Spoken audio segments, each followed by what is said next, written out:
खुद से जीतने वालों, मेरा सलाम। जब गौतम बुद्ध ने कहा, मेरे मरने के बाद मुझे गुरु मानकर मत चलना, तो आनंद की आंखें नम हो गई। फिर तथागत ने भिक्षु से कहा, अगर आपके मन में कोई सवाल हो तो पूछ लीजिए, किसी प्रकार का संचय मत रखिए। लेकिन सारे भिक्षु चुप रहे। 3 बार तथागत ने प्रश्न पूछा, लेकिन सब चुप रहे। तथागत अब वृद्ध हो चले थे। पूरा जीवन आनंद ने गौतम बुद्ध के साथ रहकर उनकी सेवा की।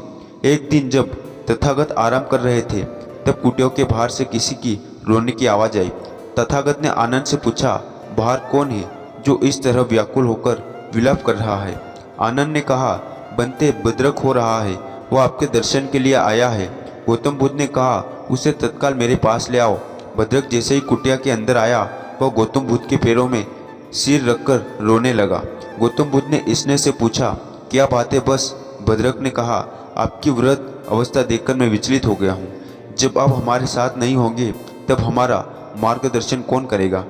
भद्रक की बात सुनकर गौतम बुद्ध मुस्कुराए और बड़े स्नेह से सिर पर हाथ फेरकर बोले, भद्रक, अपने दीपक सवई बनो। ज्ञान का प्रकाश तुम्हारे भीतर ही है, उसे बाहर मत खींचो। अज्ञानी लोग ज्ञान और शक्ति को बाहर खोजने का प्रयास करते हैं। वे केवल भटकते रहते हैं और उनके हाथ हमेशा खाली रहते हैं। जबकि मन, वचन, कर्म से एक निष्ठ होकर उचित मार्ग पर चलने वालों को कभी संदेह नहीं होता और लक्ष्य भी प्राप्त होता है। तथागत के शब्द भद्रक के हृदय में उतर गए। उसके संचय शांत हुए और उसे संतोष प्राप्त हुआ। इसके बाद तथागत संघ के साथ यात्रा करते हुए पावा नाम की जगह पहुँचे। इस समय तथागत की वह तबीयत कुछ ठीक नहीं थी। यह तथागत एक लोहार कुंदा कुमारपुत्र के आमों के बगीचे में ठहरे। कुंदा के तथागत और भिक्षुओं को खाने के लिए मीठे चावल, रोटी और मशरूम दिए। गौतम बुद्ध ने मीठे चावल और रोटी को संग में बंटवा दिए, लेकिन मशरूम किसी को नहीं दिए।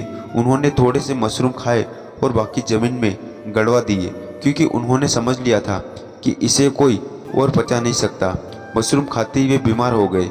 उनके पेट में दर्द शुरू हुआ, लेकिन तथागत ये यात्रा नहीं रोकना चाहते थे, इसलिए कुछ देर उन्होंने आराम किया, फिर आगे यात्रा पर निकल गए। अंत में कुशीनगर पहुँचे और आनंद से बोले, मेरा जन्म 2 साल वृक्षों के बीच हुआ था, इसलिए अंत भी 2 साल वृक्ष के बीच ही होगा। अब मेरा अंतिम समय आ गया है। इतना सुनते ही आनंद रोने लगे।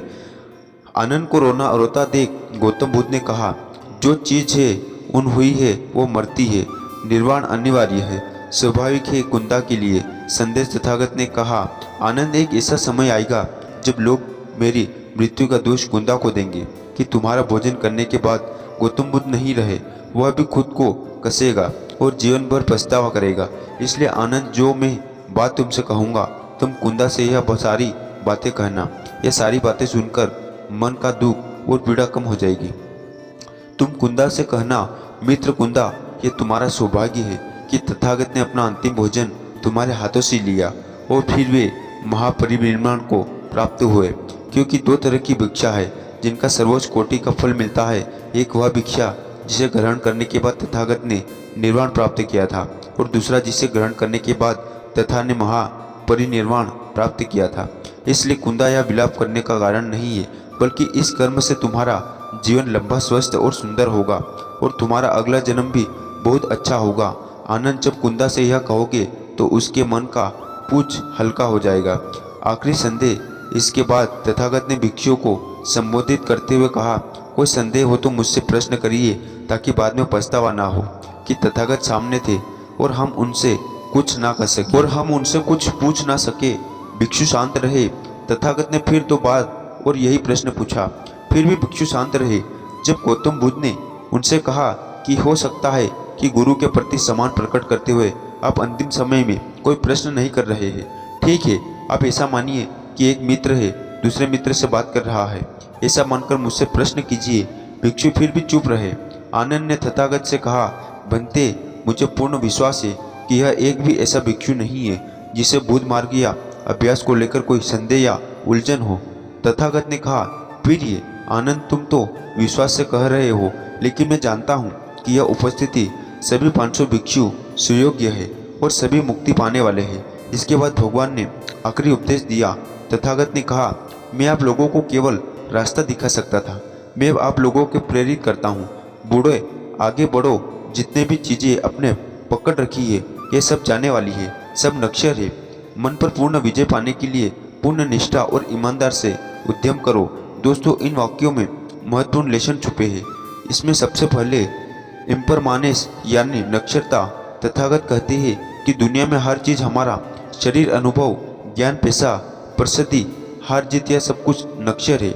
यह सब मिटने वाले हैं। हम केवल पसंद या नापसंद के चलते हैं, यानी अहंकार के चलते ही इन चीज़ों को पकड़ते रहते हैं।